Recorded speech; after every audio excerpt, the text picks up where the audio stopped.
The psalm that tells us about herbs is Psalm 104 verse 14, where it says, God made herbs for the service of man.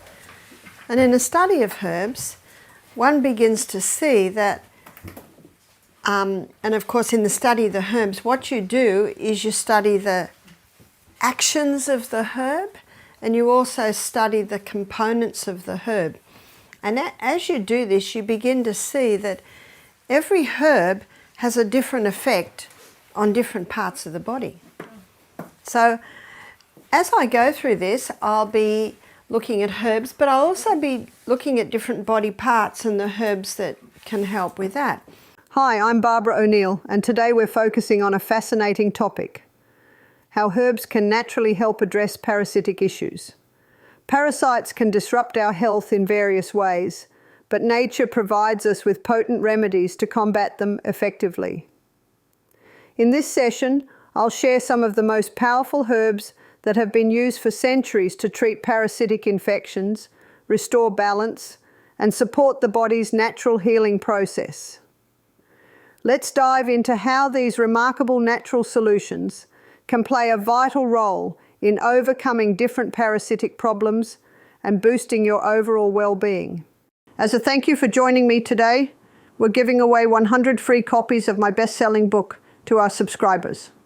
So if you haven't yet, hit subscribe, like this video, and comment why you want to win.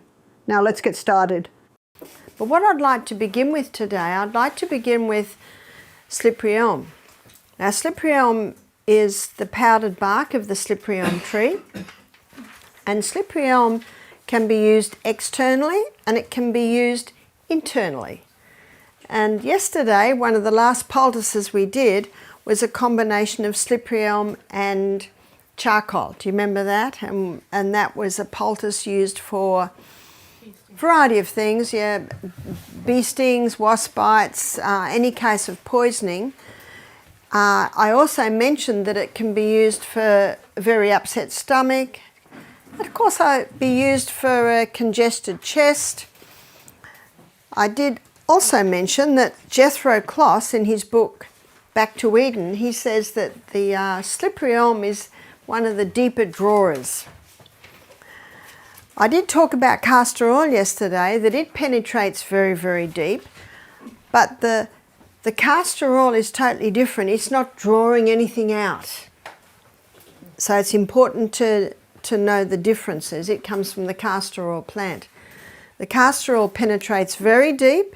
It breaks up lumps, bumps, congestions, adhesions, scar tissues. The slippery elm goes deep, but it draws. It's a drawer. So that's where it can be used externally. The slippery elm can also be used on the scalp. And to use it on the scalp, now the herb that is a specific for all scalp issues, so we might look at scalp for a moment, for all scalp issues is rosemary. And this is rosemary essential oil.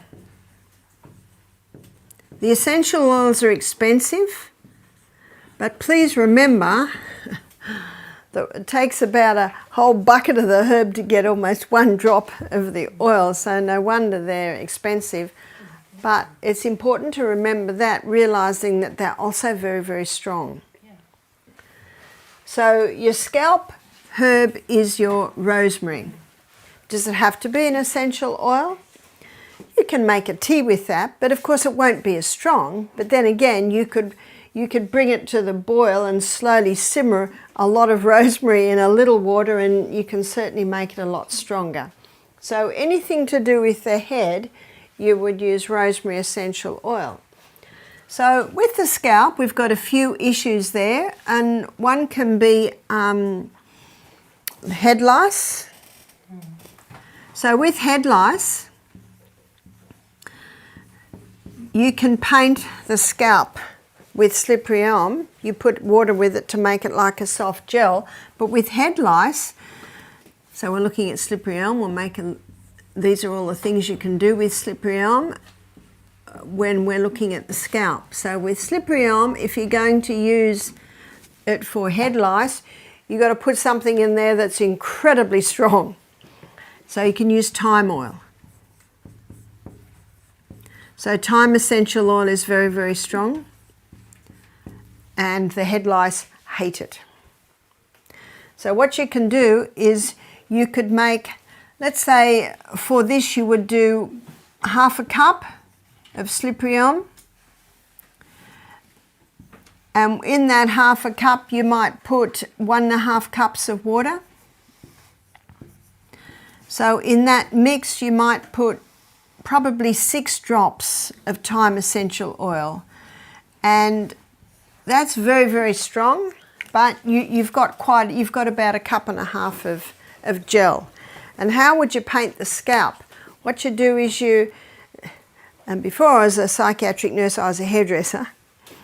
So when we used to dye hair, we'd divide the head into sections, and then we'd put the comb in and paint one bit, and then paint another bit, and then paint another bit. So you get the gist, so that the whole head is covered with this mixture that can kill head lice. And then you would keep that all wrapped up. You could put a shower cap on or plastic bag round and tie it in a knot. You would want to keep it there for about 4 hours. So head lice, it can be used for that. What about if someone's got a very dry scalp, dandruff, or sometimes psoriasis in the scalp? The slippery elm can be excellent for cleaning that up and nourishing it. So what you would do then is you'd do a similar amount of this, but this time you'd put the rosemary essential oil in, because the rosemary essential oil is very nourishing to the scalp. So let's say dry scalp, eczema.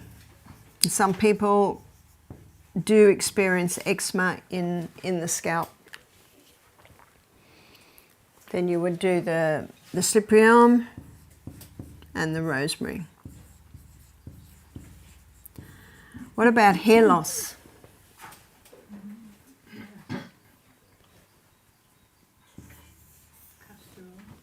So for hair loss, an excellent mixture for hair loss would be probably 1/4 cup of coconut oil and 1/4 cup of the castor oil. And then rosemary. So with the rosemary essential oil, you're probably looking about 6 drops. And what the person does is they massage that into their scalp, tie it up in a knot, and try and leave that all day. Someone said, can I sleep with it? Well, if you want, you can sleep with it. And then when it's washed out, be very cautious on the shampoo you use. Scalp health is often overlooked, but it's a crucial part of maintaining overall hair health. Slippery elm, rosemary oil and thyme oil are powerful natural remedies that can address a range of scalp issues effectively. Slippery elm, made from the powdered bark of the slippery elm tree, is renowned for its ability to draw out impurities and soothe irritated skin.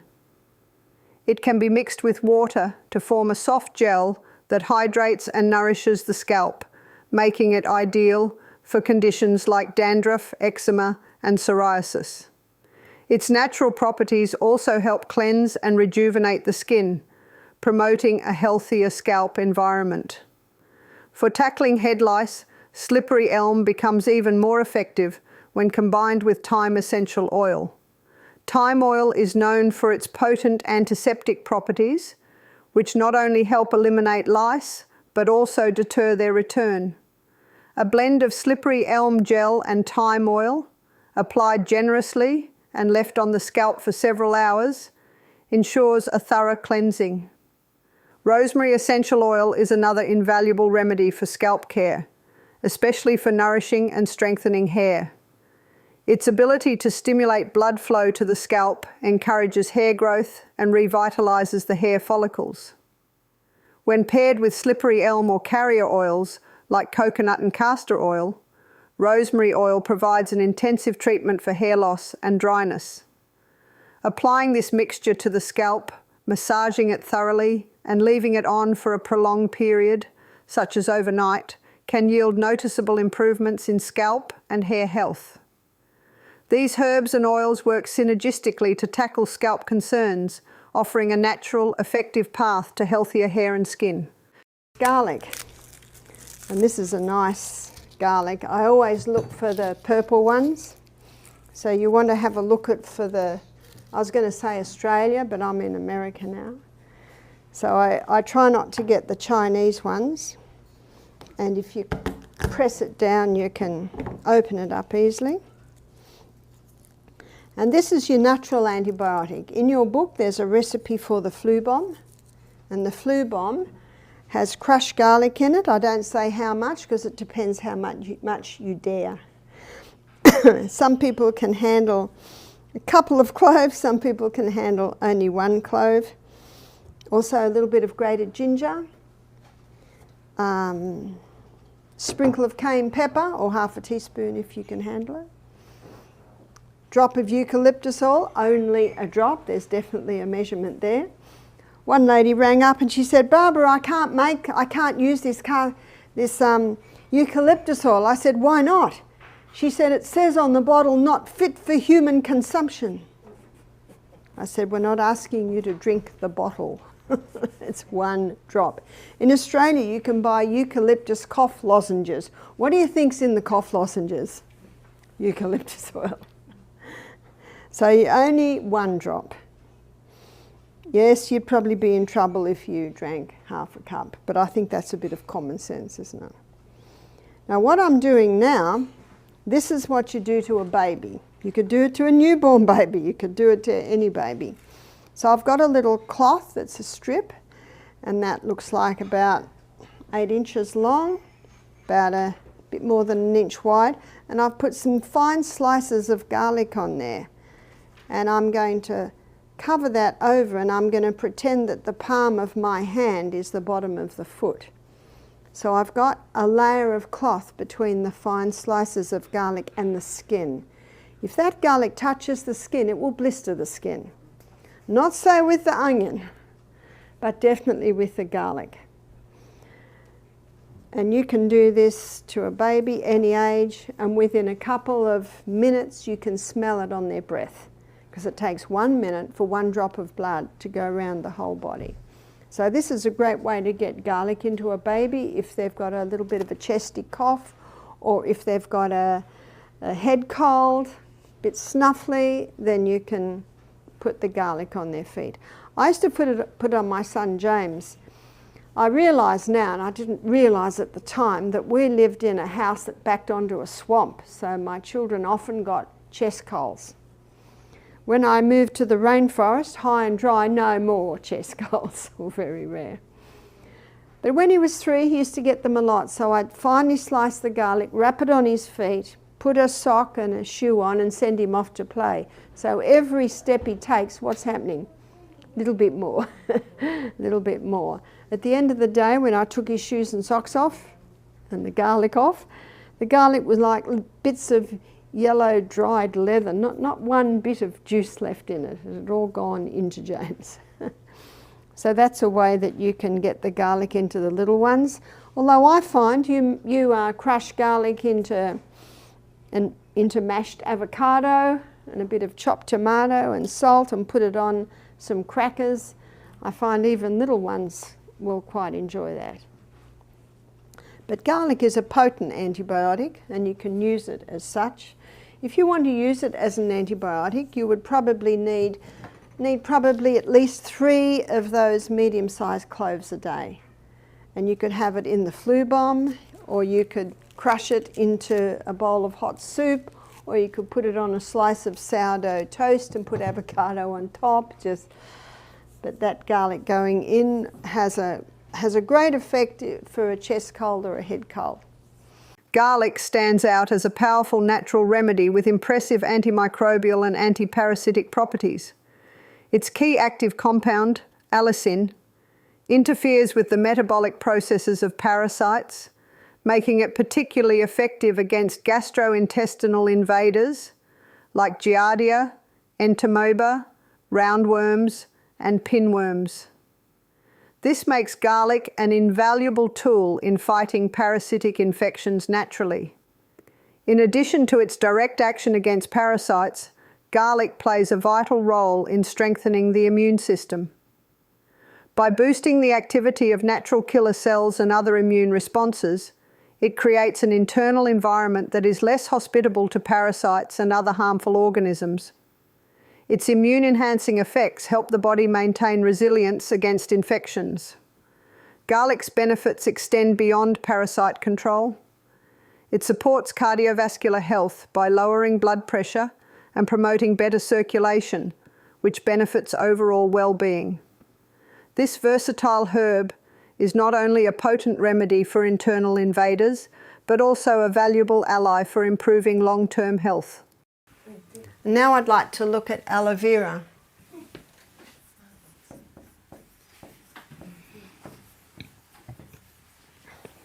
There are 3 herbs that contain a growth stimulant.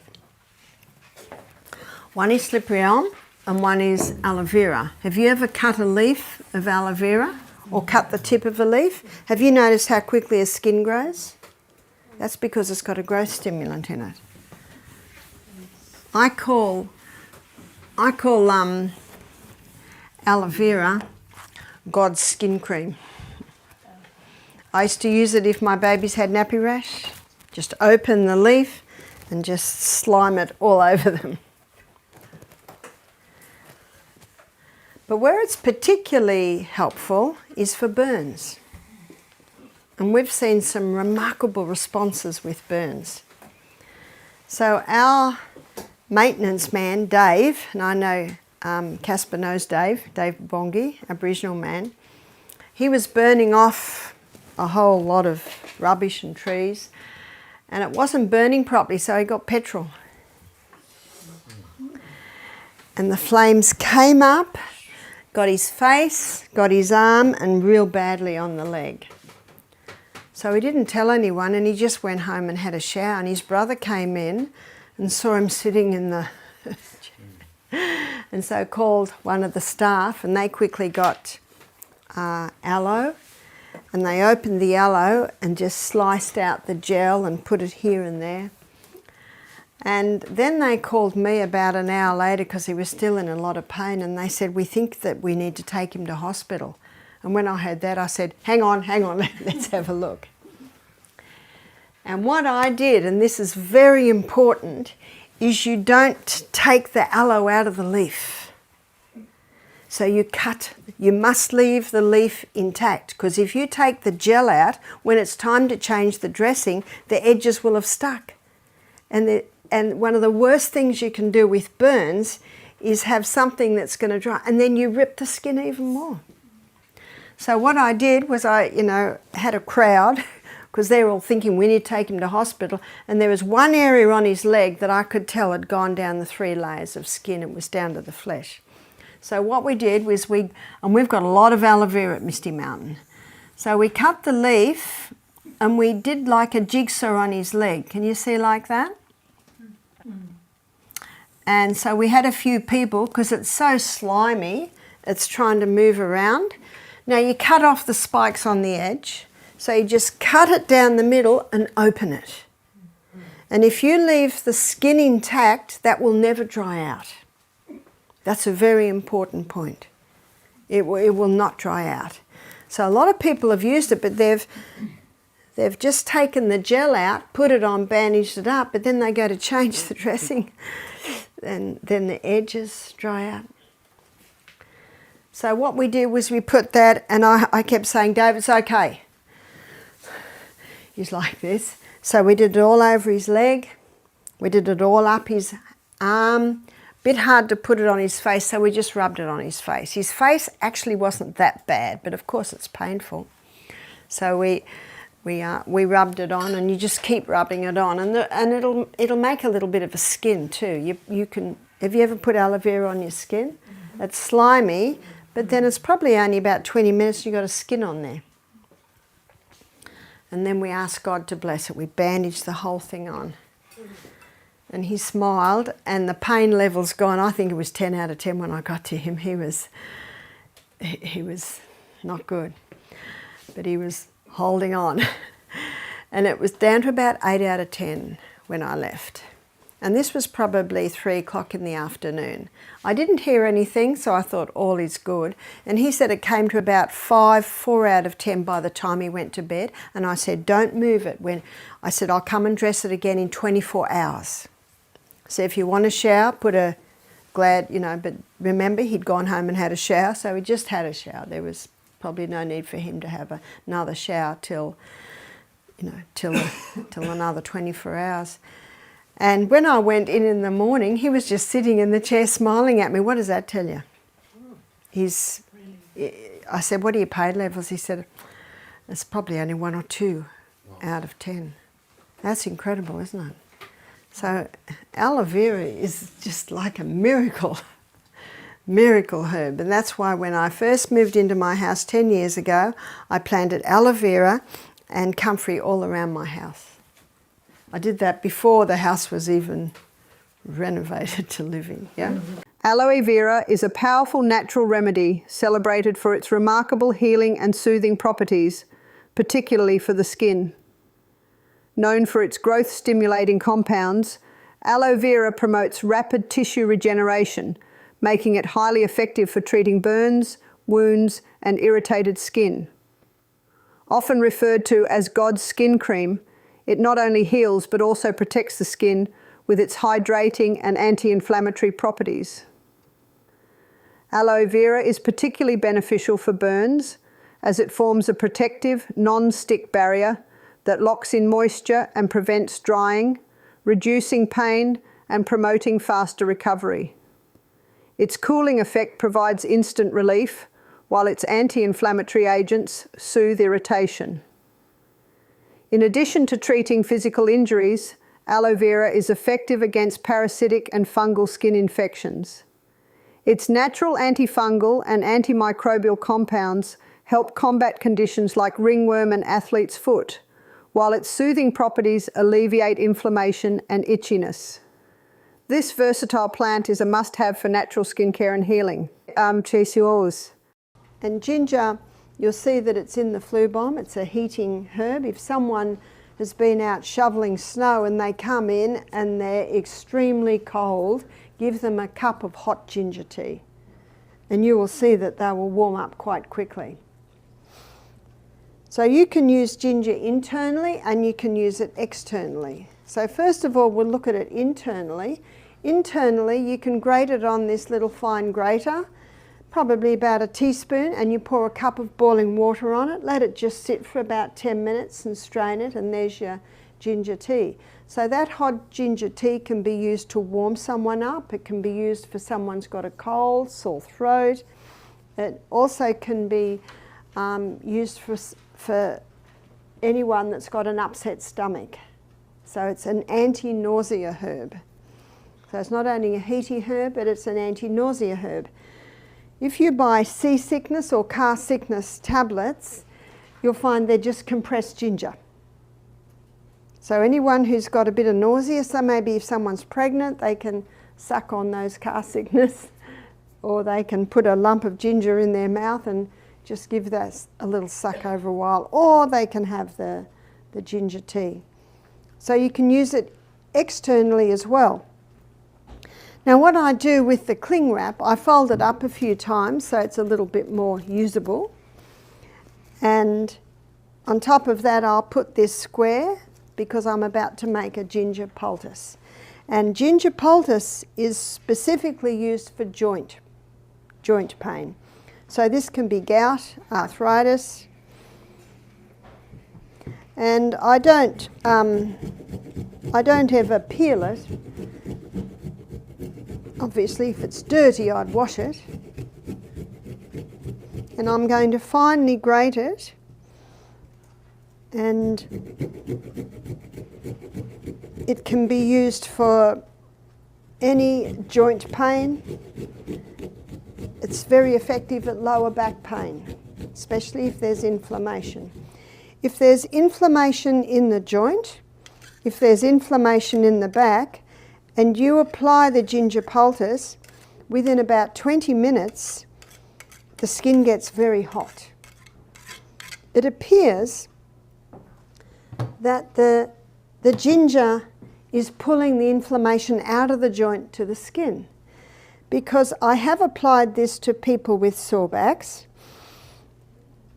not often, mostly it gets very hot, and they say to me, it's not getting hot at all. That tells me the pain isn't due to inflammation, because if it was inflammation, it would get hot. Can you see that? That's about, I've put probably maybe a really heaped teaspoon of ginger on there. And now I'm going to make the poultice, where you fold over the top and the bottom and then the two sides. So now I have like a little parcel. And the beauty of this little parcel is that if it is a little bit wet, you've got a few layers to soak it up. And the area that's got one layer, that's the bit you'll put on the skin. And with the plastic, you want it about 1/2 inch all around. So let's say I'm going to put it on my wrist. Then I'll put it on like that. And I'll just check that the plastic is covering it. And notice that not much of the plastic is touching you. Now the reason for the plastic is to prevent that poultice from chilling, which it would if the air got onto it, but it also is to protect your clothing. And then I would just bandage it. I'm getting very good at bandaging myself, because I've had this sore, this wrist that was broken. So, and I always put it up between the thumb as well. And I just love this bandage because it's just got a bit of Velcro, so it'll just stay on like that. So what I always do is check that the plastic is over the cloth, because you do not want bits of ginger all through your bed. And that can stay on. Now it could stay on overnight, but if we're going to put a ginger poultice on, we will put this on about 6 o'clock. And then if by 7:38 it's getting really, really hot, we say to the person, is it feeling okay? And some people say, no, it's burning me, I can't stand it. We'll just take it off, because it's already had some effect. But often when a person has arthritis, they'll say, oh no, that feels really nice. So then we say, okay, we'll leave it on overnight. And you can certainly leave it on overnight. But when someone has joint pain, especially due to inflammation, that can bring incredible relief. And so I usually say to people, just do it for maybe a couple of hours in the afternoon or in the morning. And if you're visiting someone and they've got a sore knee, you could even make the poultice up and fold it up like this, and then in the evening maybe they put it on. Obviously you wouldn't make it too long before, because it is vegetable matter that can go off. You could make it up and put it in the freezer. If you're visiting someone who was a bit disabled and couldn't make it, you could make them a whole heap and freeze them. So, and you could make it the way I have just made it. So that's the ginger poultice. There are some places you would never put a ginger poultice. You would never put it on tender areas. You would never put it on the eye. But I think that's a little bit of common sense, isn't it? So remember this, ginger's for joint. Ginger is a versatile herb long valued in traditional medicine for its impressive health benefits. Known for its spicy flavour, it acts as a natural blood thinner and vasodilator, improving circulation and promoting overall cardiovascular health. Ginger's potent anti-inflammatory properties thanks to compounds like gingerols and shogols, make it an effective remedy for chronic conditions such as arthritis, muscle pain, and joint inflammation. Studies even suggest it can rival over-the-counter pain relievers, offering a natural alternative without unwanted side effects. Ginger's digestive benefits are well known. It alleviates bloating, nausea, and indigestion while supporting enzyme activity for improved digestion. It's particularly helpful for morning sickness, motion sickness, and chemotherapy-induced nausea. Rich in antioxidants, ginger also strengthens the immune system, reducing the severity and duration of colds and flu.